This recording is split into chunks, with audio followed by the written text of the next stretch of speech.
ያስፈልጋል። አዎ ያለዚያ የሚበርድም የሚቆም ነገር አለ ብዬ አላምንም። እንዴት አሉ መምህር?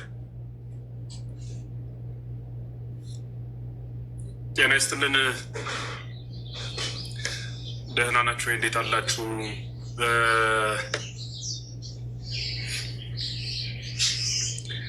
የቤተ ክርስቲያን ስደትን በተመለከተ ነውና ውይይቱ የቤተ ክርስቲያን ክብሯ ልዕልናዋ የሚገለጸው በቅዱሱ ሲኖዶስ በኩል ነው። ድቀትም የሚመጣው በዛ በኩል ነው እና ውይይቱ መልካም ነው። በመጀመሪያ እንዲህ አይነት ውይይት በጣም ትልቅ ስህተት የሚፈጥረው ምንድን ነው? ኦርቶዶክሳዊ ሰንሰለት ነው እንጂ ያለን የክርስትናዊ ሰንሰለት የለንም። አሁን ከዚህ የተጠራቀምነው 1300 ሰው 1300 ሀሳብ ነው ያለው። በምንም አይነት መልክ አንድ ልንሆን አንችልም። በሚያሳዝነው ሁኔታ ራሳችን አንድ ነው እርሱም ክርስቶስ ነው ብለን የምናምን ክርስቲያኖች ሆነን ሳለ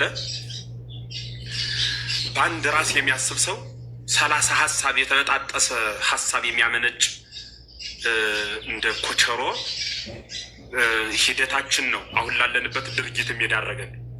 በእርግጠኝነት ሁሉንም ሰው ገዝቶ አይችልም እንጂ እያስገቡ ቢጠይቁት ሀሳባችን የተለያየ ነው። ገና እንዲህ አይነት ሀሳቦች ሲመጡ ቀደም ሲል ጀምሮ በተለይም ደብረ ብርሃን በነበርኩበት ጊዜ አስታውሳለሁ። በጣም በርካታ ክርስቲያኖች በግፍ መጥተው መውደቂያ ያጣው ሲያለቅሱ በነበሩበት ሰዓት ለማጽናናት ቦታው ላይም ተገኝተን ነበረ። በዚያ ወቅት የሚመለከታቸው አካላት ሀገረ ስብከቱ አልፎ ከሀገረ ስብከቱ ጠቅላይ ቤተ ክህነቱ ከጠቅላይ ቤተ ክህነቱ አልፎ ሲኖዶሱ እንደ ስርዓት ወረዳ ከወረዳ ዞን ከዚያም እንደ ፌዴራል እንደ ክልል ጉዳዩን በደንብ ሊይዘው ይገባል የሚሉ ሀሳቦች ተነስተው ነበረ። እነ ዲያቆን ዮሴፍ እነ ፈንታሁን ዋቄ እነሱ ጋር አንዳንድ ሀሳቦች ተነስቶ በኋላ ምን እንደመታው አይታወቅም። የነበረን ሰንሰለትን ፈረሰ።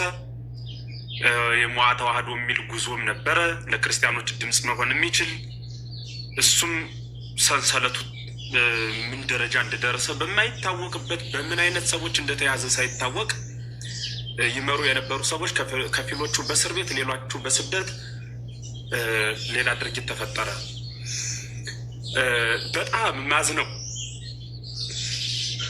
አንድ የቴሌግራም ቻናል ምን ማድረግ እንዳለብን ምን መክርበት እንክፈት ብለን ራሱ ብንናገር ያለ ማድረግ ወይ ይቀራል ወይ 30 ዓመት ይፈጅብናል። አንድ የቴሌግራም ቻናል ክሬት ለማድረግ እኔ የገደሉን ብቻ ሳይሆን ምን አይነት አዚም ያደረጉብን የሚለው በጣም ልዩ የጥያቄ ምልክት ነው ለኔ። ሶስቱንም መፍትሄ መጠቀም እንችላለን። ሀሳብ ማስታረቅ ደክሟችሁ ነው እንጂ እናንተም የታላቁ ሀሳብ በጣም ድንቅ ሀሳብ ነው። ወንድማችን ኢዮብ አሁን የተናገረው በጣም ድንቅ የሚደግፍ ሀሳብ ነው። የሌሎቻቸውም እንደዚያው። ለምን ቢባል ትንሽ ሰው ቢኖር የልደትን ሀሳብ ስንፈጽም የታላቁን ሀሳብ እንተዋለን ስለማንደርስ። የታላቁን ሀሳብ ስንፈጽም የልደት ሀሳብ ሊቀር ይችላል።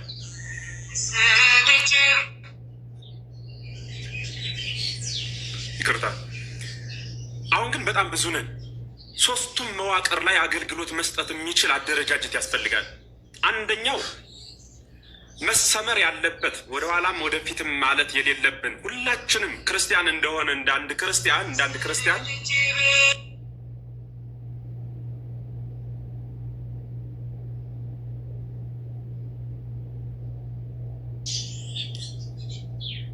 እንዳንድ ክርስቲያን ሁላችንም ትኩረት ማድረግ መቻል ያለብን ቅዱስ ሲኖዶሱን መቀስቀስ ነው። በምን መልክ እንቀስቅሰው? ባሮክ ያነሳው ሀሳብ ለዚህ መልስ ልስጥ። ባሮክ እሰማለሁ፣ ተመልሻለሁ፣ እየተስፋ አደርጋለሁ። በጣም ግሩ ይሰማል። የመጀመሪያው ሰላማዊ ሰልፍ መውጣት ካለብን ሰላማዊ ሰልፍ ወጠን፣ አይ እሱም መፍትሄ አያመጣም፣ አደረጃጀት ተፈጥሮ ቢሮ ድረስ ቅዱስ ሲኖዶሱ ቢሮ ድረስ ሂዶ የሚመለከታቸው አካላትን ቁጭ ብሎ በሳል አእምሮ ባላቸው ሰዎች ልዑክ ተመርቶ ሂዶ ቁጭ ብለን የቤተ ክርስቲያኗ እልቂት የማይገዳቸው የገቡበትን ዓላማ የተሸከሙትን አስኬማ ረስተው የሚጓዙ ግለሰቦችን በተቻለ አቅም እንቀስቅስ። ይሄ ግን ለእኔ ዘላቂ መፍትሄ ነው ብዬ አላምንም። እዚሁ በነገራችሁ ምዕመናንንም ስለሚያሰናክል እየፈራን ነው እንጂ ሌላ ራሱን የቻለ ምስጢር ስላለው ከሆነ ዓመት በኋላ ጵጵስናና ፕትርክና ቅድስናን መስፈርት ካደረገ አቁሟል። በዘመኑ የሚሾመው ሹም በዘመኑ የሚወከለው ወኪል አስገባው ልደትን ላክለት እንደ ካፌ ሀሳብ እየወረወሩ መሮጥ ለሀገርም ለምንም መፍትሄ ሊያመጣ አይችልም። ቁጭ ብሎ ማድመጥ ነው። ዝም ብሎ ሀሳብ ለመናገር ብቻ ከሆነ የምንገባው በየትኛው ሀሳብ ካልተቀበል መፍትሄ ሊመጣ አይችልም በፍጹም። ስለማይጠቅምም እንደዚህ አይነት አሰራር ማለት ነው። ሁላችን በጋራ አብረን የምንነድም ከሆነ አብረን የምንበርድም ከሆነ አብረን ነው ጉዞ መቀጠል ያለበት። እንደዚያ ዝም ብሎ ሀሳብ ማምረት መናገር ገዝቱን ሲያገኙ መሄድ እንዲህ ከሆነ ሊመጣ አይችልም መፍትሄ። እኔም ተናግሬ አንተ ሀሳብ ስትሰጥ መሄድ ከሆነ ማቆሚያ የሌለው መናገር ያልተሰበሰበ የህፃናት እንጨት ሸክም ይሆናል። ያ ውጤትም ትርጉምም አያመጣም። እንኳን ለሀገር ለግል ማዕት መሰብሰብ ነው የሚሆነው ወይ አለመነካካት። እንዲሁም በነገራችን ላይ የነብርን ጅራት ወይ አለመያዝ ከያዙም አለመልቀቅ ነው ይላሉ አለው። በነካካን ቁጥር ኑረን እኛ እዚህ ላይ የምናወራው እኮ እዚያ የሆነ ሰው ያስገድል ይሆናል። በነገራችን ላይ ከዚህ ኑረን እኛ የምናወራው ከዚያ የሆነ አካል ያስገድል ይችላል።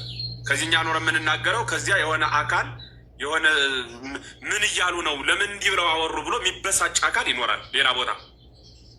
ስለዚህ ዝምታም ጥሩ ነው ወይ ዝም ማለት ጨርሶ ንግግር ከጀመሩ አይቀር ግን ደግሞ በሚገባ ተናግሮ ቋጭቶ ማሰሪያ አበጅቶ ምን ማድረግ አለብን፣ ወደ የት እንሂድ፣ ምን ብናደርግ ነው ለክርስቲያኖች መፍትሄ የሚመጣው ብለን መነጋገር አለብን። ፍርሃት ምናምን የምትሉ ሰዎች ምኑ ነው የሚያስፈራ? ይሄ የሚገሉ ሰዎች የስላሴን ህንፃ ለማፍረስ ተደራጅተው መሳሪያ ገዝተው ቀን አቅደው ሰዓት ቆርጠው የሰው ደም ለማፍሰስ ሲጓዙ ያልፈሩት ያላፈሩት ፈጣሪያቸውንም ህዝቡንም ታሪክንም የማይፈሩ ሰዎች አትግደሉ፣ ሰውን እረቡ፣ በደመ ክርስቶስ የተቀደሰ ነው ብሎ መናገር ያስፈራል እንዴ? ጦር ያወጁት ግድያን ያለማመዱት ግለሰቦች ካልፈሩ እኛ ተው ክርስቲያኖችን አትግደሉ የክርስቶስ ደም የተከፈለላቸው ናቸው ብሎ መናገር ያስፈራል ወይ?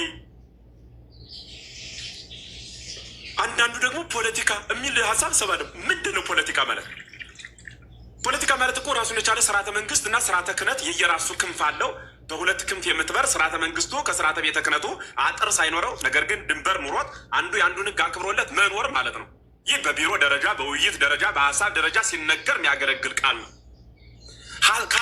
ከሀሳብ ወጥቶ ቀጥታ ግድያን ብቻ የሚያለማምድ ስርዓት ከሆነ ግን አትግደሉን በህግ አምላክ ብሎ መናገር በምንኛ ታምር ነው ፖለቲካ የሆነው? መግደል ጽድቅ የሆነባት መሞት ግን ሟች አትግደሉን ብሎ መናገር ኃጢአት የሆነበት ሀገር እንዲህ አይነት ሀገር ከሆነ ይቅር። እንዲህ ከሆነ እናንተ አባቱ እንደዚህ ሀገር ይፈርሳል፣ ይፍረስ እንዴ? እነማን ሊኖሩበት ነው? እነማን አልቀው? ሰው ካልገደሉ መኖር የማይችሉ ሰዎች ካሉ እየገደሉን አብረን ስለማንኖር አብሮ መኖር ይቀራል ማለት ነው። እንዴት ይቀራል? እናያለን በጋራ።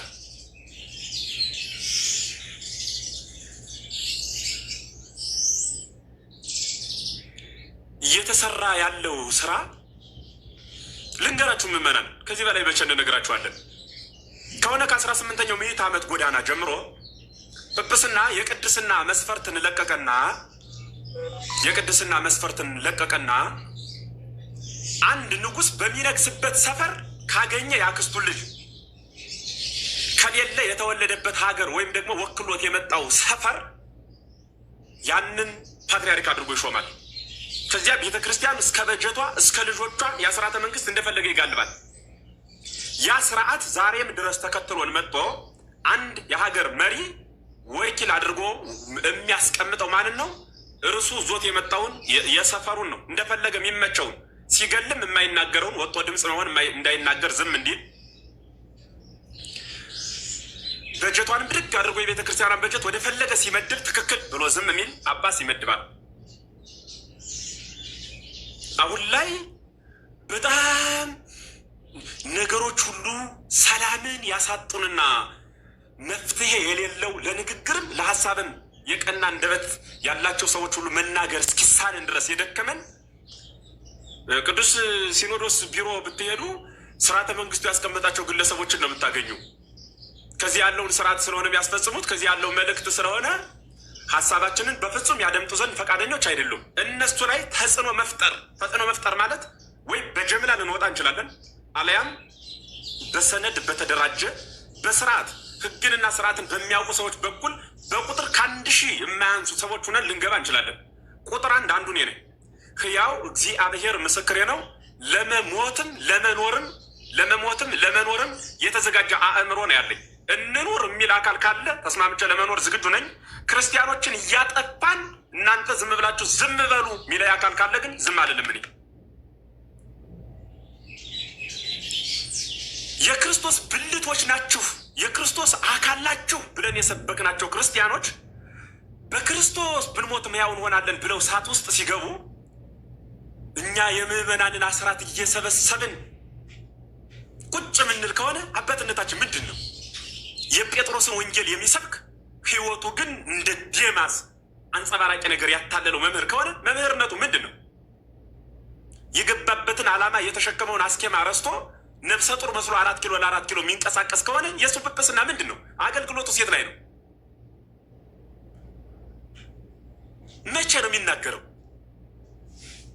መድኃኔ ዓለም ክርስቶስ በወንጌል አይታችሁት ከሆነ በሚያዝበት ጊዜ መናሃተሐስሱ ማንን ትፈልጋላችሁ ነው ያለ። አንተ ኢየሱስን እንፈልጋለን ሲሉት ህድግጎሙ ለእሉ ነው ያላቸው። እኔን ከፈለጋችሁኝ እነሱን ተዋቸው ብሎ ሐዋርያቱን ሐዋርያቱን ልቀቋቸው ብሎ አስለቅቆ ራሱ ነው ሄዶ የገባው። ማንም እንኳን በፈቃዱ ዮሐንስ ወንጌላዊ ተገኘ እንጂ ስለ ክርስቶስ ስለ እኔ ኑ ተሰቀሉልኝ የት ትሄዳላችሁ? ጴጥሮስ የያዝከውን ሰይፍ የት ትጥለዋለህ? ቁረጥበት እንጂ አላለም ጌታ። ህድግጎሙ ለእሉ እነሱን ተዋቸው እኔን ግን አስቀድሙኝ ብሎ ነው። አባቶቻችን ስለ በጎች ጌታም ተናግሯል። ስለ በጎቹ ተላልፎ ጴጥሮስን ጌታ አስጠንቅቆ 3 ጊዜ ጠይቆ እቀባባ ግየ በጎችን ጠብቅ ነው ያለው። መጠበቅ የሚባለው ምንድን ነው? ጥበቃው የት ላይ ነው?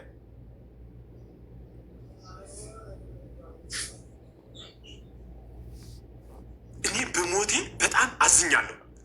እንደ ሀገረ ስብከት መምሪያ በጀምላ ሲጨፈጨፉ ሀገር ያወቀው ፀሐይ የሞቀው የዓለም ሚዲያ እየዘገበው እኔ ጵጵስና ይበቀኛል ማለት እንኳን ቢከብዳቸው አባቶቻችን የልጆቻችን ልቄት ይብቃ ብለው አይናገሩም? ወጣው ቢያንስ ከኛ ድምፅ ይልቅ የእነሱ ድምፅ ይከበራል። ከምዕመናኑ የመምህራኑ የኛ ይከበራል። ከመምህራኑ ከኛ የጳጳሳቱ የእነሱ ድምፅ ይከበራል። ለምን እነሱ እያለቁ ዝምታው በዚህ ልክ ጸና? አስባችሁታል?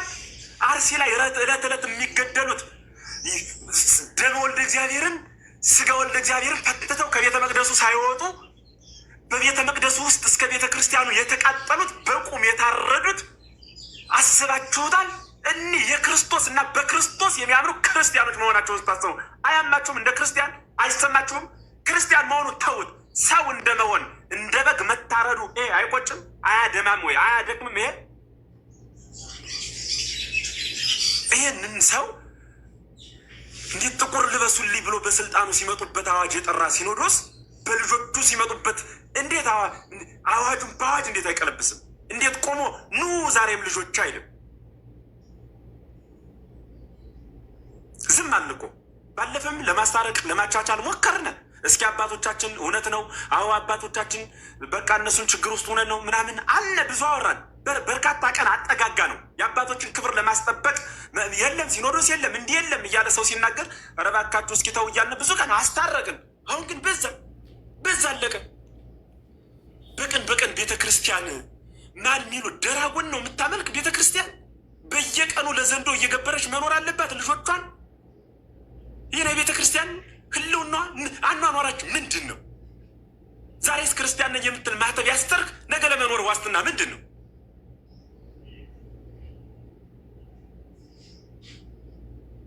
በፍጹም ውለን ለመግባት ዋስትናችን ካጣን፣ ቤተ ክርስቲያን ደርሶ ለመመለስ ዋስትናችን ካጣን፣ ኢትዮጵያዊ ሆነን ሙሉ ዜጋ አጠን እየተቀረዘበዝን በግማሽ ዜግነት መኖር ከጀመርን ዕለታት አለፉ፣ ዘመናት ተቆጠሩ። መቼ ምን ልናደርገው ነው? መቼ መምህራን በተለይ በእውነቱ ወደ ቅዱስ ሲኖዶስ ወደሚመለከተው አካል ወደ ሀገረ ስብከቱ ወዳለንበት አቅጣጫ በሚገባ መጮህ መቻል አለብን። በእውነት መቼ ነው የተማርነው ወንጌል የሚተረጎመው? በእውነት መቼ ነው? እነ ጴጥሮስ እኮ ወንጌል ተምረው ሲጨርሱ ወደ ሮማ አደባባይ ነው ለስቅለት የሄዱት። እኛ ወንጌል ተምረን ስንጨርስ ደህና ደሞዝ ወደሚከፈል ሀገር ነው የምናደርገው። ሀገር የምንቀይረው ደህና ደሞዝ መክፈል ወደምትችለው ቤተ ክርስቲያን ነው። ጴጥሮስ ተምሮ ሲጨርስ መከራን የቀረበለት፣ እኛ እንጀራው ነው የቀረበልን። ግን አበላሉ ጠፋን። ክርስቲያኑ እየታረደ እንደ ከብት አልበን የምንጠጣው ምዕመኑን ነው። የምንኖር ደምቀን የጠመጠምነው ሻሽ የደረብነው ካባ በምዕመናን በኩል ነው። አናርስ፣ አንቆፍር፣ አንነግርና ሌዋዊ ይኮንን ጌጦቻችን ሰው እንዴት ጌጡ ሲወልቅ የጣቱ ቀለበት ሲወልቅበት ጌጡ ቀለበት ብሎ ማያነሳ አለ እንዴ? ምዕመናን እኮ የኛ ጌጦች ቀለበቶቻችን እኮ ናቸው። ህይወቶቻችን ከኛ ሲወልቁ ለምን ብሎ ሰው አይናገርም? እንዴት ዝም አለ? የሙዳየ ምጽዋት የ5 ብር 10 ብር ስብሰባ ማለት የሆነ ጳጳስ የሆነ ደሞዝ ስለሚያነሳ ማይጠረቅ ነው ደሞዙ። ምን ሆነ እሱ በቤተ ክርስቲያን ምጽዋት ብቻ እንኖር ዘንድ ነው እንደኛ የተፈጠር ነው? አካል አለው አይደለም? ሰው ሰርቶ አይበላም እንዲወጡ። በእውነት እጅጉን የሚያሳዝን መገፋፋት፣ አንዱ ከአንዱ ጋር መከበስበስ፣ የቃል እግዚአብሔር አንዱ ሊቅ አንዱ ምናምን አልተዋቀ ቆሻይልበት ገሌ እንደዚህ መከበስበስ፣ በቃ ዝም ብሎ እንትን የንታ ገሌ መምህር ገሌ ምናምንቴ።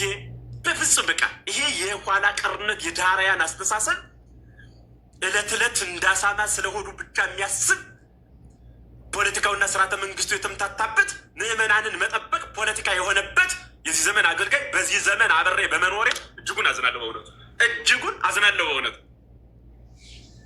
ወይ ወደፊት ትንሽ አቆይቶ ጨርሰው ካበዱት ጋር ቢደምረኝ፣ ወይ ወደ ኋላ ከአባቶች ጋር ቢያሳልፈኝ።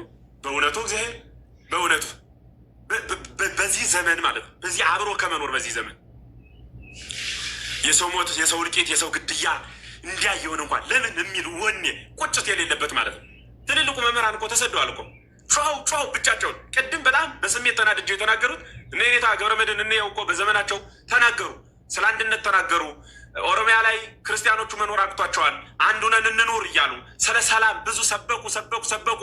አድማጭ አጡ። ብቻቸውን ሲነቃባቸው ሰውየውን ጫካ አስገቧቸው፣ ቤታቸው እንዳይኖሩ ተደረጉ። ማንም ወጥቶ ድምፅ የሆናቸው ሰው የለም፣ የሆናቸውም የለም። በኋላ ደግሞ እኛ ሲደርስብን እኛ መነሳት ጀመር። እኛም አሁን ምን ሆኖ ነው የሚጮህ የሚለይ ይኖራል። እኔም ባንዱ ሰድዳለሁ። የሆነ ቀን ደግሞ ሲገባ አንተ ትነሳለህ። ምን ሆነው ይልና ቀጣዩ ያሰድድሃል። የሆነ እንዲህ ፍልሰት ማለት ነው፣ ብቸኛ። ከዚያ በቃ ነገሮች ሁሉ ይሄዳሉ።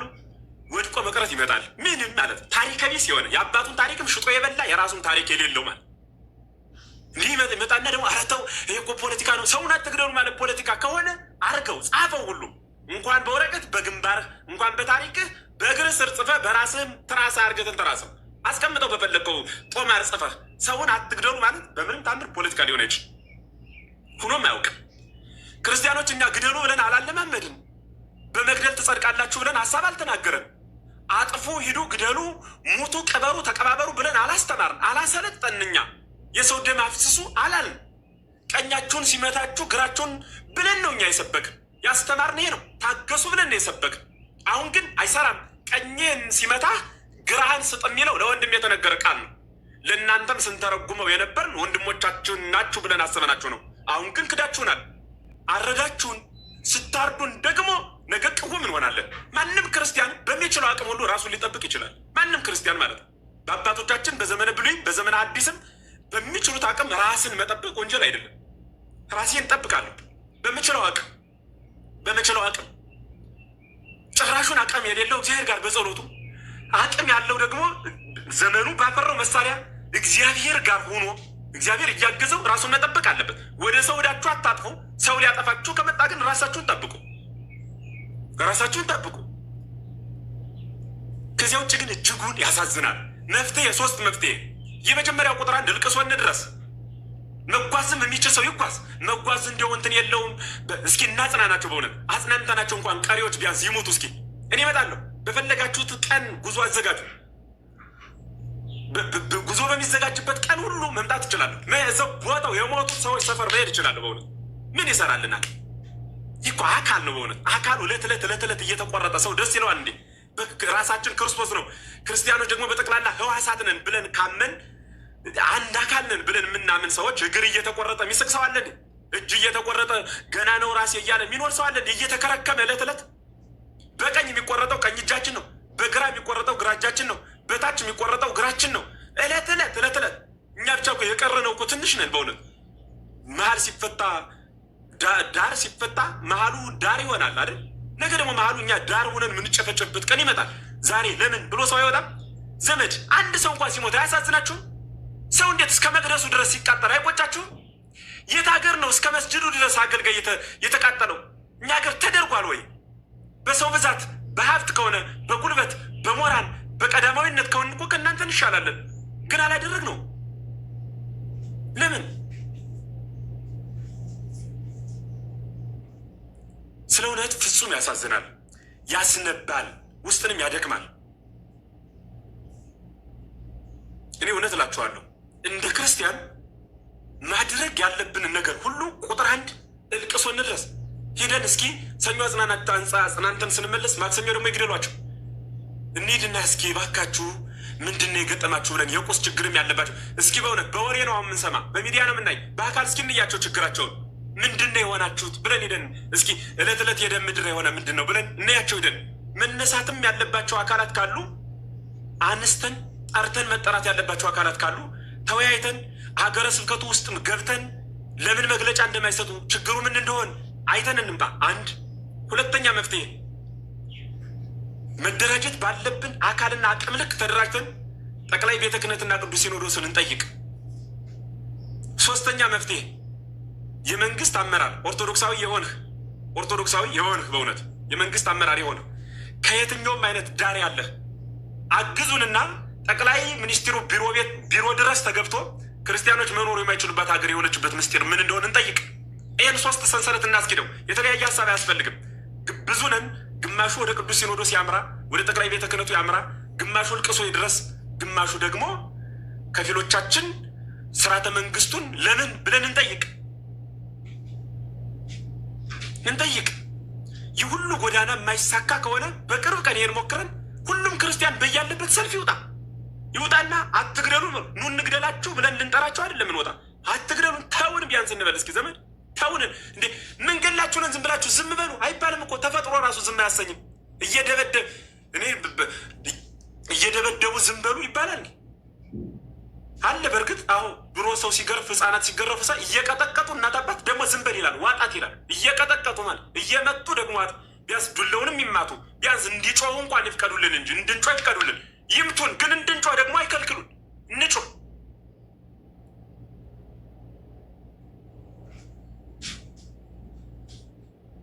ከዚያ ውጭ ግን እስከ መቼ ድረስ መቼ ለመኖር ነው ያሰብነው? ፈራንም ደፈርንም ሐሰትን ማወራን እውነትን ማወራን ሰከንድ በተገለበጠ ቁጥር ወደ መቃብር አንድ እርምጃ እየሄድን ነው። በእድሜም በእነሱ ግፊትም ወደ ራሳችን እንምጣ። ራሱን የቻለ መደራጀት ባለበት መልክ እንደራጅ። እንዴ አለ እኮ በሚዲያ ወጣው እኮ አልሰማችሁትም እንዴ? ቅድም ስታሰማን የነበረው ልጅ እኮ ሲኖዶሱን ተቆጣጥረነዋል፣ መግለጫ መስጠት አይችልም አለ። በአፉ ማር እውነት መሰለበት። ሲኖዶሱም አይናገርም። ማህበረ ቅዱሳን ተቆጣጥረነዋል አለ። ማህበረ ቅዱሳን አንድ ክርስቲያን ተጠመቀ ሲባል በየቀኑ ይዘግብልናል። አንድ ክርስቲያን ሞተ ሲባል የት እየሄደ ሲጠመቅ ነው የሚዘግብ? ሲሞት ሳያውቃቸው የሞተው። ሌላው ማህበር ምን እየሰራ ነው? ጃንደረባው እነ ዲያቆን ሄኖክ ኃይሌ እንዘምር ብለው ለዝማሬ ከቁጥር እልፍ የሆነ ሰው በመስቀል አደባባይ ሰብስባል። ጥሩ ነው እንኳን አዘመሩ እና በዚያ ህዝቡን በሰበሰቡበት ደግሞ የሞት ቀን ደግሞ አዋጅ አውጁ። ይምጡ እንጂ ምን ሆናችሁ ነው? ለምንድን ነው የገደላችሁን? ይበሉ እንጂ ይምጡና። ያዘመሩት ህዝብ እየተገደለ ነው። ይምጡና ይገላግሉ፣ ይስጡ ሀሳብ። ሌላውም የሚመለከተው በየዘርፉ መናገር የሚችል በንግግሩ፣ መስራት የሚችል በስራው፣ ሀብት ያለው በሀብቱ፣ ሁሉም በየድርሻው ይናገር፣ ያገልግል። ለአንድ ሳምንት እየጮሁ ዝም ይህ ከሆነ ለሀገርም ለመንደርም ለግልም ለህልውናም ለነገም ለታሪክም ለትውፊትም ያገለግል ስርዓት አይደለም። እየጮሁ ከማለቅ እየነደዱ ከመሞት ውጪ ምንም አይነት ትርጉም ሊኖር አይችልም። ስለዚህ እውነት እላችኋለሁ እንደ ክርስቲያን እንደ ክርስቲያን አረ ፖለቲካ እንዳይሆን አረ እንዲሁ እንደዚህ እንዳይሆን አትግደሉ ነው እኮ ዘመድ ሰው አትግደሉ ፖለቲካ ነው ሽምግልና ወላ እኮ ነው። አንድ ሁለተኛ እኔ እኮ እየገደሉኛል ተው አትግደለኝ ብሎ መጮህ ዝም እየመቀጠቅጠ ነው እንዳጮህ ይባላል። ይህንን በድፍረት መናገር ይጠይቃል። በድፍረት የሆነ ጳጳስ የሆነ ሀገረ ስብከት ሰራተኛ የሆነ ምናምን እዚያ ጀላቢ የሆነ ይጎትት ለክርስቲያን ካልሆነ ምን ይሰራልኛል? ህዝብ ሲያልቅ በህግ አላህ የማይል ስለ እግዚአብሔር የማይል ምን ይሰራል ያለ እኔ አባቴ አይደለም እንዲህ አይነት አባትም የለኝም። ምን ይሰራል ይሄ? እንዴት ቤተ ክርስቲያን 100 ዓመት ታሪክ ያስቆጠረች ቤተ ክርስቲያን ነደደች ስትባል ቤተ ክርስቲያን ምዕመናኑ በውስጡ ተቃጠሉ ሲባል 15 30 40 አስከሬን በየቀኑ ተቀበረ ሲባል ሰው እንዴት አይናገርም? ሰው ወጥቶ ሀሳብ አይሰጥም ወይ? ሰው ሀሳብ አይሰጥም ወይ? የቀሚስ ዲዛይን ለመምረጥ አውሮፓ የሚሄደው ጳጳስ የክርስቲያኖች ልቀት የማይገደው ከሆነ ምን ይሰራልኛል ይሄ ለኔ? በምን ቋንቋ ነው ክርስቶስን በጠራውበት አንደበት የእርሱን አባቴ ብዬ ልጠራው ምችለው? ለምን እንደ ክርስትና ሊቆጨን ሊመርዘን ይገባል። ከልብ ማለት ነው። ክርስቲያን ስትሆን ብቻ ነው የሚገባ ይሄ የክርስቶስ ልጅ በደመ ክርስቶስ የከበረ የክርስቶስ ደም የተዋሃደው ደም መሆኑን ያለ አግባብ የፈሰሰው መሆኑን የምትረዳው ክርስቲያን መሆን ስትችል ብቻ ነው። ክርስቲያን መሆን ካልቻል ደሙ አይገባም። ተረት ተረት ነው የሚመስልህ፣ ወሬ ነው የሚመስልህ፣ ፖለቲካ ነው የሚመስልህ፣ ጨዋታ ነው የሚመስልህ። የፈሰሰው ግን ደመ ክርስቶስ መሆኑን ስታስብ ያኔ ይገባሃል እውነታው። ለምን እስከ መቼ ድረስ ቤተክርስቲያን በዚህ ትቀጥላለች? እስከ መቼ ድረስ ነው መግደል ትችላላችሁ መሞት ግን እንችላለን እያልን የምንቀጥለው? ለምንድን ነው የምንሞተው? ክርስቶስን እናመልከው ዘንድ እድሜ በሰጠን በክርስቶስ ጸጋ መኖር እንፈልጋለን። ለምን?